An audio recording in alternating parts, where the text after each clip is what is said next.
Undisputed. We are live from Los Angeles. I'm Jenny Taft here with Skip Bayless, Shannon Sharp. Good morning, guys. Hi, Jenny. Oh, you got a three-piece on today, huh? Yeah. You know what?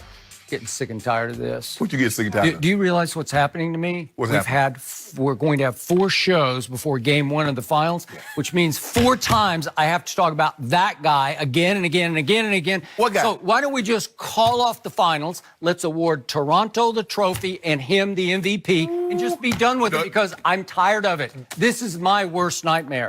No kidding. First of all, you know if that were to happen, that's going to be your worst nightmare because you realize he could have been the MVP for your Spurs, and they would have had the trophy. Okay, well, let's just get it over with. Yeah. It feels meant to be. It is meant to be. But now I have to talk about it for 4 days before it even starts. Yeah. Right? This has been interesting. I like the look, Michael Jen. Thank you. Let's talk about the Cowboys first. No, Is that we're not possible? going to go there. We've got a lot to winners get up to here. on Winners. today's show. I don't think the Cowboys are in the mix. What does Batman have to do with the Lakers' dysfunction? question. We'll go there. And Kevin Durant is traveling to Toronto. What does that mean? But we are going to start with, well, Skip's worst nightmare. The Raptors are in their first NBA Finals in franchise history, and a huge reason why is Kawhi Leonard. He's been awesome in the playoffs, averaging about 31 points and 9 rebounds a game. Doc Rivers even gave him the ultimate compliment yesterday, saying, quote, he is the most like Jordan that we've seen. Doc talks about Kawhi's defense, his post-game moves, and his leaping ability as similar to MJ. Shannon, do you agree? Skip. No. Heck no. Heck no? Crooked L no. Really? Skip, this is ridiculous. It's ridiculous? First of all, Vegas has the odds now as the Clippers are the overwhelming favorite to land Kawhi's services in free agency. Doc Rivers is the head coach of the Clippers. And I get it, Skip, but the hyperbole has got to stop. The closest thing that we've ever seen to Michael Jordan played for the Lakers. He wore 8 for half his career. He wore 24 for the last half of his career. Yeah. That is the closest thing. Kobe Bryant was Michael Jordan with hair. People forget just how good Kobe was on the defensive end. Do you know that Kobe Bryant and Michael Jordan both made 9 first team all defensive? You look at Kobe and what he was able to do. Kobe Bryant once averaged 43 points for an entire month. He had 5 straight games of at least 40 points. And you know he threw that 81 points in. One had 62 points in 3 quarters. Yep. Skip, I get it. You know, Kawhi has the big hands, but he's not the closest thing we've seen to Mike. Kobe is. Kobe and Mike, for the better part of their career, Skip, were above the rim players. You look at, if you were to just, if there was no Mike, Kobe would have been Mike.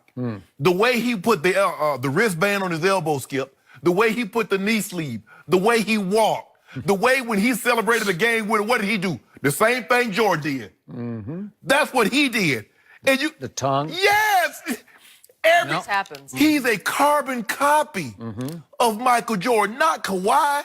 Kawhi is not above the rim player. Yeah, he has a nice fadeaway, but it ain't Michael Kobe's. You look at Kobe's footwork, look at Mike's footwork. You look at everything they did, everything that Mike did. If you were to take an hour and says, okay, I want an hour worth of footage of Mike, and you says, okay, I want an hour worth of footage of Kobe. Now, come on, man, for real, Kobe. You gonna steal every move this man made? You gonna do everything like this man did?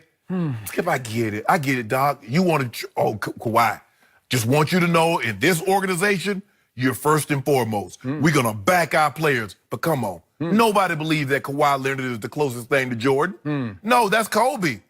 Kawhi's an unbelievable player, great two-way player. 3-time first team all defensive, 2-time defensive player of the year, having a great playoff run. But I'm sorry, Doc, I'm gonna have to disagree with you on this one. Kobe Bryant is the closest thing to Michael Jordan that we've ever seen, and probably will be the closest that we ever see. So I must admit, I am shocked by your response to this.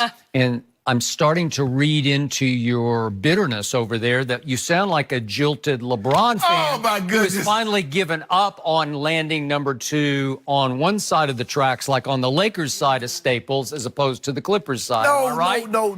Sounds like you're just giving up on that. No, I'm not giving up, Yeah. but I'm just not going to let Doc Rivers commit blasphemy on Mike and Kobe.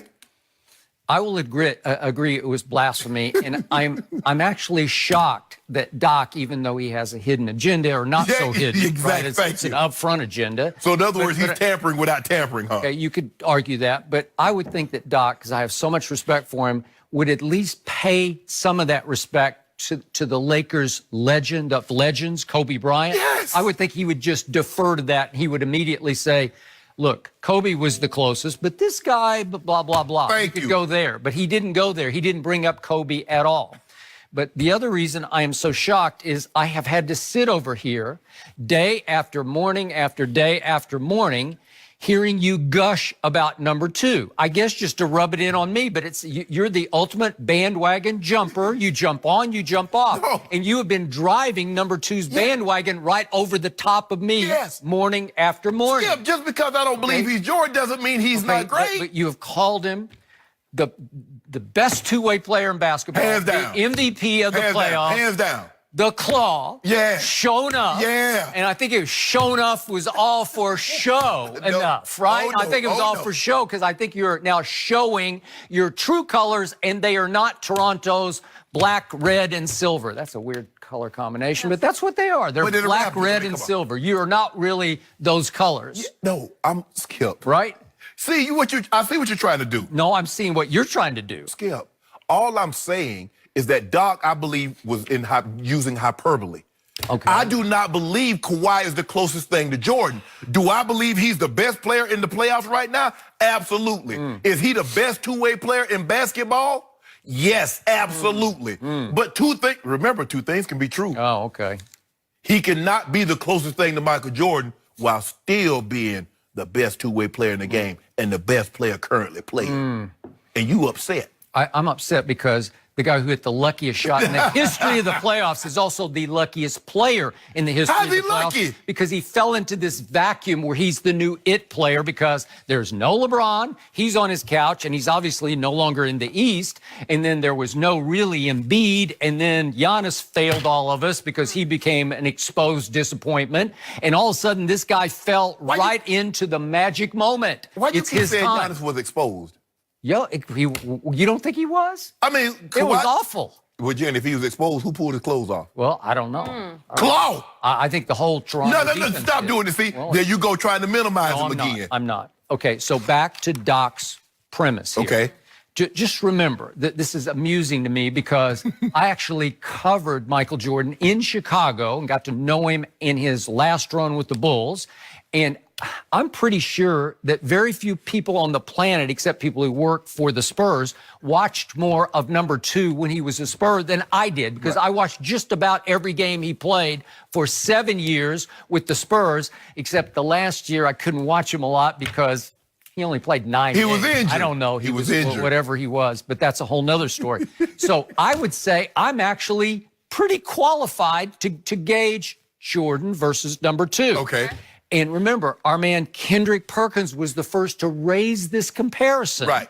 And I told you, and I think I told Kendrick, I'm going to go this far, that just in movement, he does remind me of Mike. I'm going to give you just the movement. I'm talking about that kind of Jordan-esque, raw athletic power movement. It's close to what Jordan did. The ability to power bounce a defender off you, especially from about 15 feet, to create space with your athletic power, then to rise and hang, because he can leap, hang and shoot 2-point jumpers with big hands. Sometimes just a one-handed jumper. That is Jordan-esque. I'm going to give you that much.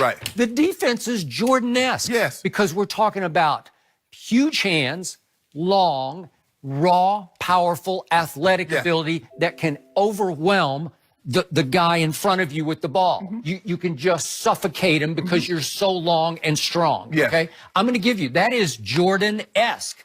But the comparisons end there, period, end of story. And obviously, Kobe is the closest. Kobe was not Michael Jordan, but he was the closest. He was the closest. And to your point, he tried to become Michael. This guy's not trying to become, he's just trying to become the best number 2 that he can be, and this is all new to him. He is a late bloomer. I'm going to remind everybody, He was the 15th overall pick, was number 2. Originally, it was a trade, obviously, with Larry Bird in Indiana. And it was shocking that R.C. Buford wanted him that high because, remember, he'd stayed for 2 years at San Diego State. You know, that's usually the telltale, well, he's not that great if he doesn't come out after the first year, right? Correct. Okay. And he had averaged 12 and 15 points at San Diego State. And offense was second thought for him because he was all defense. Right. And everybody knew he could defend, but nobody thought he was the 15th pick in the draft. Right. So it took the shot doctor guru of the, I told you this the other day, of the Spurs, Chip England, to teach him a shot that he did not have. And it took Greg Popovich to pull him out of his shell and to try to get him to open up and have enough faith in himself to actually go ahead and shoot that shot. Okay. Shoot the shot. Right. They just, for the first 2 years, just shoot it. You're okay. Go ahead. It's okay. Shoot it. Duncan, Ginobili, Park. You're good, kid. Just shoot. We're okay with you. If you have the shot, take the shot. Okay, this is the opposite of what we saw from Michael Jordan from the start, right? Yeah. It's a laughable comparison because he's just now coming out of his shell this first year in Toronto, and I right? think Mike led the league in scoring his rookie year. Okay, and Michael Jordan won 10 scoring titles. Yeah. Kobe won 2, but Kobe had 26 games, post and regular season, both, of 50-plus. 26 times he went 50-plus. Right. And as you point out, he did have an 81 on there, right? And